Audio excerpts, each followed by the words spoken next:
would she put into plain English for everyone the Prime Minister's assertion last week that total spending will continue to rise and it will be a 0% rise in 2013? Well, the right honourable gentleman will know that all the figures are set out in the budget book. And our commitment is very clear. We are investing now, public investment, to make sure that we help back up the economy, get through this recession, to make sure that the recession is shorter and shallower than it would otherwise be. And that means backing up businesses, it means protecting people's jobs, it means helping the unemployed, and it means ensuring that people don't face repossession. And we are taking the action. And he wants to concentrate on numbers because he wants to avoid facing up to the fact that they have got proposals to cut public investment now, exactly when... Mr. Speaker, they have proposals to cut public investment this year, just when the economy needs it most. And I understand that the Shadow Chancellor has revealed last week that he spends 40% of his time thinking about economics. It's amazing that he spends 40% of his time thinking about doing absolutely nothing. Mr. William Hague.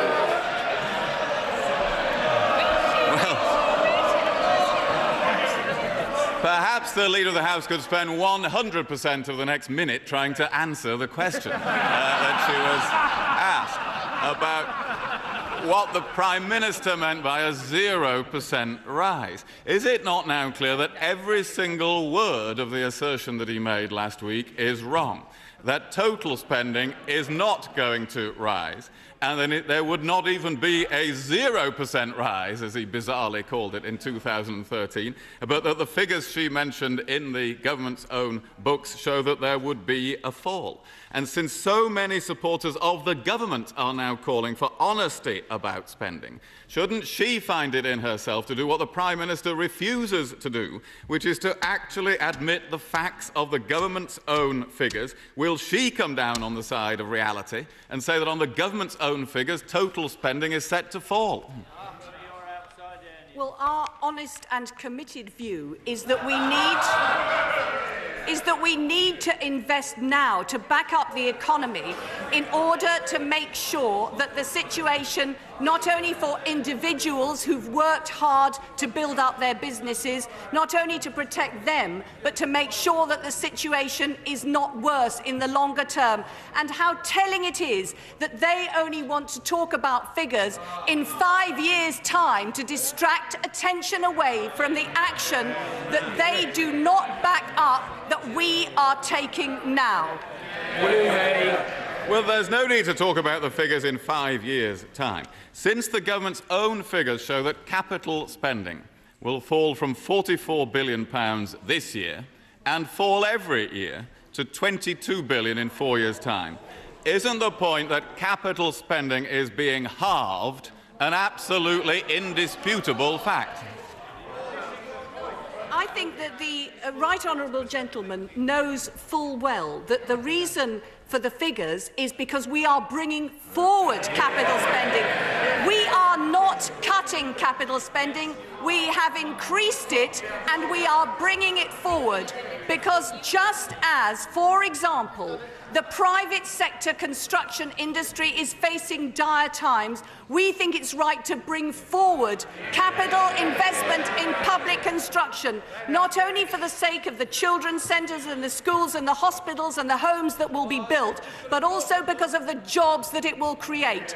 And the truth is, there is a big distinction because whilst we are investing and bringing forward that capital investment, they would actually pull the plugs on the public sector just when the private sector is struggling. Mr. Speaker, the statement by the Leader of the House that we are not cutting capital spending, when the government's own figures show capital spending declining from 44 to 22 billion, is exactly the sort of statement that damages the credibility of politics and the credibility of this government. It's no wonder they're abandoning their numeracy strategy when ministers won't admit that 22 is half of 44.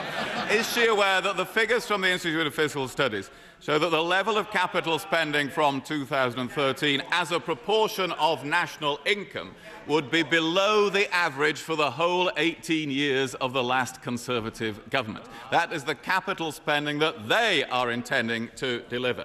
And isn't it also true that the huge increase in debt interest and the rise in unemployment on the government's own figures mean it's also an indisputable fact that their projections lead to departmental spending falling heavily over the next few years? Why can't she admit the facts?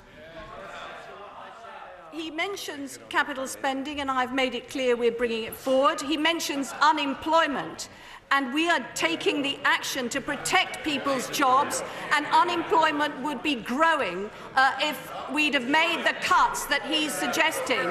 And when it comes to the estimates on unemployment, let me say that our estimate is that if we hadn't have taken the action that we've taken to back up business and protect people's jobs, there would have been 500,000 more people who would have lost their jobs if we hadn't have taken the action. And once again, he talks about figures in 2013 and 2014. And let me say to him that the action that we are taking now will make sure that the public finances are in a better position, because we will prevent the recession being deeper and longer.